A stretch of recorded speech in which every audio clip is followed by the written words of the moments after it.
তুমিকে আমিকে রাজাকার রাজাকার ডিজিনার ঢাকা এমন স্লোগান সহ বিভিন্ন জিনিস যে ঘটে যাওয়া জুলাই 24শে জুলাই উত্থানে সেই ঘটে যাওয়া জিনিসগুলো কিন্তু ফুটিয়ে তুলেছে ডাকসুর আয়োজন এবং দ্রৌপদীর পরিবেশন আমরা এই মুহূর্তে দেখতে পাচ্ছিলাম রাজু ভাস্কর্যের সামনে ডাক্তার কবি সাদিক কায়েম রয়েছেন এবং জুমা রয়েছেন এবং জুলাই গণঅভ্যুত্থানে যারা আসলে আহত হয়েছেন নিহত হয়েছিলেন তাদের দৃশ্যগুলো ফুটিয়ে তোলা হয়েছে। এখানে আমরা ভিডিওর চিত্র দেখতে পাচ্ছি আবু সাইদের ভূমিকা তুলে ধরা হচ্ছে এবং পাশাপাশি আইন শৃঙ্খলা রক্ষাকারী বাহিনীর যে ভূমিকা ছিল সেটি কিন্তু তুলে ধরা হয়েছে, গায়েবানা জানাজার ব্যবস্থা করা হয়েছে। সব কিছু মিলিয়ে একজনকে আসলে শেখ হাসিনা প্রতীকী বালিকাকে ফাঁসিয়ে কালো পর্দা দিয়ে রাখা হয়েছে। সব কিছু মিলিয়ে 24শে জুলাই গণঅভ্যুত্থানে ঘটে যাওয়া যে ঘটনাগুলো ছিল সেই ঘটনাগুলোকে কিন্তু একেবারে সুন্দর রূপে অর্থাৎ একদম হুবহুভাবে ফুটিয়ে তোলা হচ্ছে ডাকসুর আয়োজন। দর্শক এই মুহূর্তে গ্লোবাল টেলিভিশন থেকে আমি ইমরান হোসেন সরাসরি দেখানোর চেষ্টা করছিলাম কোটা নামে সব বিভিন্ন স্লোগান সহ যে ঘটে যাওয়া 24শে জুলাই প্রধান ঘটে যাওয়া যে ঘটনাগুলো সেই ঘটনাগুলো আসলে তুলে ধরছে ডাকসুর আয়োজন। এই মুহূর্তে সরাসরি দেখতে পাচ্ছেন রাজধানীর রাজু ভাস্কর্যের সামনে থেকে কিন্তু এই জিনিসটি তুলে ধরা হয়েছে। আমরা দেখতে পাচ্ছিলাম কোটা মেধা থেকে শুরু ঢাকা স্লোগানের মাধ্যমে জুলাই গণঅভ্যুত্থানের যে রূপ সেটা আসলে সাদৃশ্য পায় এবং সেখানে আসলে বিভিন্ন ছাত্র জনতা আহত হয়েছে এবং সেই আহতদের যে দৃশ্যমান চিত্র কিন্তু তুলে ধরা হয়েছে। নিহত যারা রয়েছে তার দৃশ্য তুলে ধরা হয়েছে।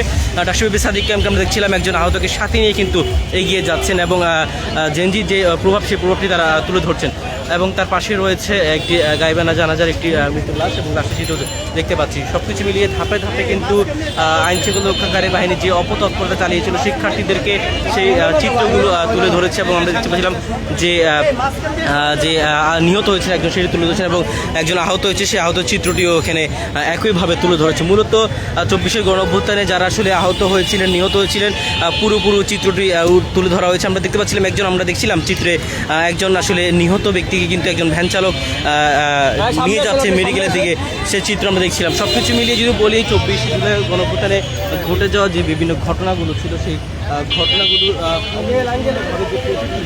প্রতীকী চিত্র কিন্তু তুলে ধরেছে ডাকসু এবং এর পরিবেশনে ছিল দ্রৌপদী এবং আমরা দেখানোর চেষ্টা করছি আপনাদেরকে সরাসরি।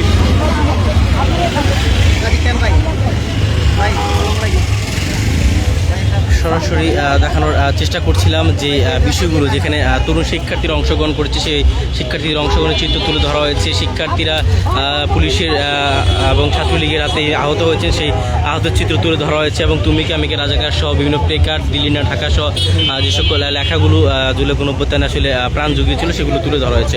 সব কিছু মিলিয়ে জুলাই গণঅভ্যুত্থানে যেই আমরা দেখতে পাচ্ছি যে ঘটনাগুলো ঘটেছিল সেই ঘটনাগুলো আসলে করেছে।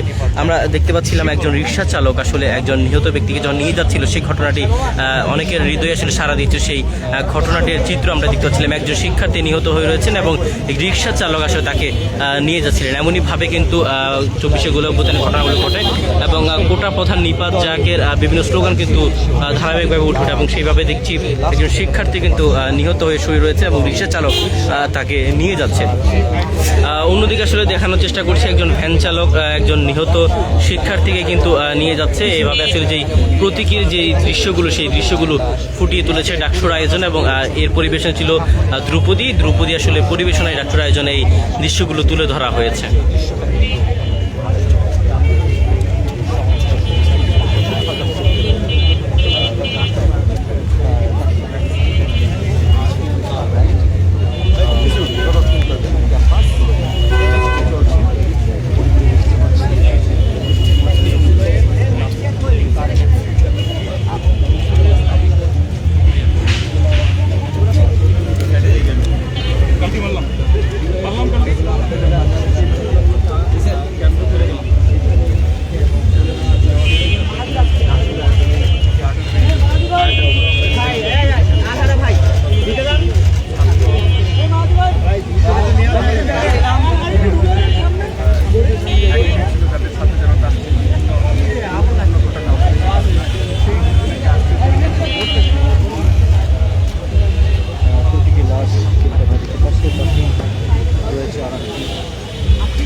জব্বারে পাঠাও, জব্বারে পাঠাও।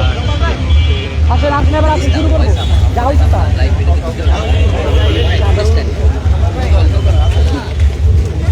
ভিডিও নিতেছি, যেটা করা যাচ্ছে।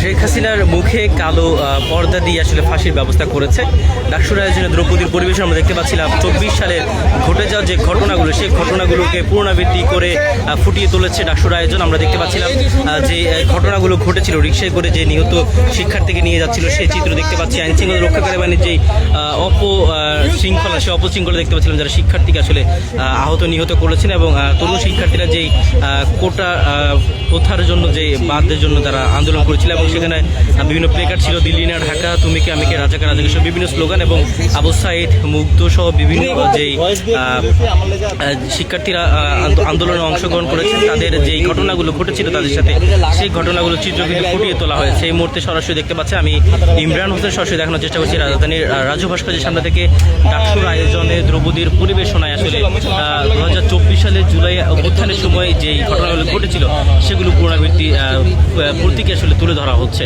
মূলত জানি রাখি, আজকে 5ই আগস্ট 2026 সালে, তার দ্বিতীয় বর্ষপূর্তি গণ অভ্যুত্থানের, সেই গণ অভ্যুত্থানের বর্ষপূর্তিতে আসলে যে ঘটনাগুলো ঘটেছিল সেই ঘটনাগুলো আসলে পুরোপুরি তুলে ধরা হচ্ছে। আমরা একটু দেখানোর চেষ্টা করছি।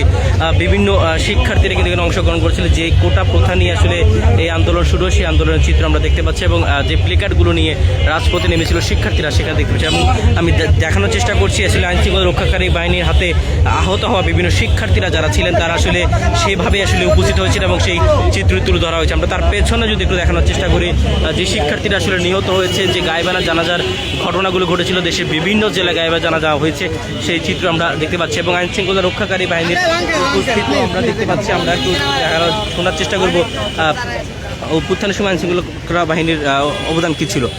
অভ্যুত্থানের সময় আসলে আপনাদের ভূমিকাগুলো কেমন ছিল? আমরা যেহেতু হচ্ছে নারায়ণগঞ্জের, আমাদের নারায়ণগঞ্জ ঢাকাও যেভাবে মানে হাইলাইট করছে, বা যেমন আমরা জানি যে চট্টলা, চিটাগাং, তারপরে হচ্ছে আমাদের সেম হচ্ছে আমাদের নারায়ণগঞ্জ একই অবস্থা ছিল। তো পাশাপাশি আমাদের নারায়ণগঞ্জ থেকে আমরা সেটা যখন দেখলাম যে এনাফ হয়ে যাচ্ছে, সেটা যখন আমাদের কন্ট্রোলে, পরবর্তীতে আমরা হচ্ছে ঢাকার দিকে আগাই, অগ্রসর হই।